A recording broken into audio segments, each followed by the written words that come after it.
I'm Doug Pratt, welcoming you to a deeper walk into Narnia. Narnia is, of course, that mythical and magical land invented by 20th century English author C.S. Lewis. It is a beautiful world filled with spectacular landscapes, noble creatures, and great clashes between good and evil. In many ways, it is like our own world, and in many ways, it isn't. The Chronicles of Narnia are found in 7 beloved books, nearly a century old. The books are great literature for children and teens and are as much enjoyed by adults of all ages.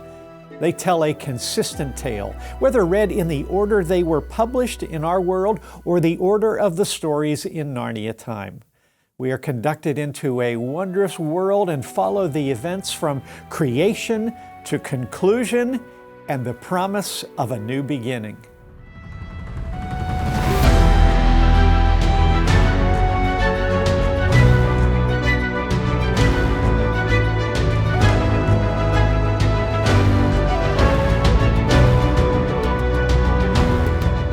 Just as the first 4 humans entered Narnia in the first published novel through a great forest, we will take a brief imaginary journey into those woods together, and we will pay special attention to 3 characters.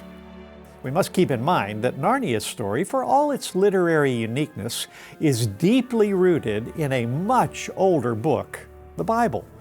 C.S. Lewis, an atheist and skeptic as a young scholar, became, through the influence of fellow author and Oxford Don J.R.R. Tolkien and others, a convinced Christian who immersed himself in the history and worldview of the Bible. It is reflected in everything Lewis wrote. The main character of the Narnia Chronicles, whose at times visible and at times invisible presence is throughout all 7 books, is Aslan the Great Lion. He is Narnia's creator, redeemer and rescuer, sustainer and judge. He is in reality the ultimate king, no matter who sits temporarily on a throne. He is not a tame lion, nor can he be manipulated or used. But as one of his devoted subjects informs the visiting humans in the first book, he is good. The image of a lion not only springs from legend, the lion as king of the beasts and king of the jungle, but also from the Bible, where Jesus, the crucified and risen one, is proclaimed to be the Lion of Judah. Judah being another name for the race of the Jews from whom Jesus came to be the Savior of all people. Aslan, at various times, is feared by his enemies, beloved by his followers, always with proper reverence, and is the one who helps, rescues, and transforms the creatures who submit to his lordship. The second character we will examine is named Edmund. In the first published book, The Lion, the Witch, and the Wardrobe, he is one of the 4 human children who stumble, not by accident, it turns out, but by Aslan's design, into Narnia. Edmund is the petulant, dissembling, insecure, and rebellious middle child, easily seduced to the dark side by Aslan's enemies. But Edmund's story is hopeful because by the end of the first book, he is chastened and humbled, changed, and becomes, in the second and third books, a man of noble character. I find in Edmund a distinct inspiration from 2 separate men in the New Testament of the Bible, the disciples Judas and Peter. Like Judas, Edmund becomes a traitor for the sake of selfish short-term reward. We don't know the inner motivations of Judas. Lewis presents a plausible set of personal motives that led Edmund to treachery, and perhaps some of those were active within Judas. And yet Edmund's story does not have the tragic ending of Judas's suicide.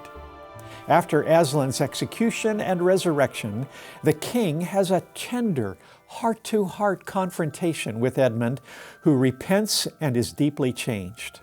It sets him on a completely different course for the rest of his days. The parallels to the story of the disciple Peter are clear. On the night of Jesus' arrest and trial, Peter publicly denied he knew his master out of cowardice and self-preservation. Following the resurrection, the Gospel of John records a moving conversation Peter had with Jesus that resulted in his forgiveness and restoration. And the book of Acts describes Peter's new life. He is now a bold and unflinching witness to Christ, comparable to the second chapter of the life of Edmund, as seen in books 2 and 3 of Narnia. The third character we will look at is a boy named Eustace, who arrives in Narnia at the start of the third book of the series, The Voyage of the Dawn Treader, a book which, reflecting Lewis's deep roots in classical literature, has repeated echoes of Homer's great epic, the Odyssey. Eustace's personal journey reveals parallels to two other Christ followers in the New Testament, Matthew and Paul. They are the two apostles who experienced the most dramatic conversions. When we first meet him, Eustace is bent on rebellion. He is bullying and deceitful, willfully choosing disobedience. In that respect, he mirrors the rejection of his faith and values that Matthew the tax collector committed. Far from being a mere government employee of the ancient world's IRS, Matthew was seen by all Jews as a traitor to his nation for the sake of his own enrichment. While we don't know Matthew's inner mind or personality that led him to such despicable choices, he would have seemed irredeemable, as Eustace appears at first. In fact, Eustace's choices led him through a dark, magical process to actually turn into a dragon, feared by all. But his conscience awakened, and he longed to shed himself of his horrible skin as reptiles do. He tried to accomplish his transformation himself and failed. Then Aslan came to him, and through the deep cuts of his mighty claws, ripped off Eustace's dragon skin and freed the boy within. Matthew's dramatic change was in a comparable way brought about by Jesus, who called him to leave his life of cheating and greed and begin a new life as a disciple. The other dramatic 180-degree change we see in the New Testament occurred in a man named Saul, a devout Jew who was the opposite of Matthew in his religious purity. But Saul, also known by the Greek version of his name, Paul, made the mistaken choice of rejecting the message of Jesus as the Messiah and became a violent and obsessed enemy of the church. Then, on his way to another city to carry out his brutal mission, he came face to face with the great lion, the risen Christ, who broke him of his prideful hatred and transformed him within. Paul, like Eustace later in Book 3 and again in Book 4 of Narnia, became a faithful follower and, though not perfect, an effective servant of his new Lord. The profound spiritual lesson C.S. Lewis is telling us is that people are not able to fully change themselves and remove their sinful nature. They need the power of a great king to rip their scaly skins off and make them new.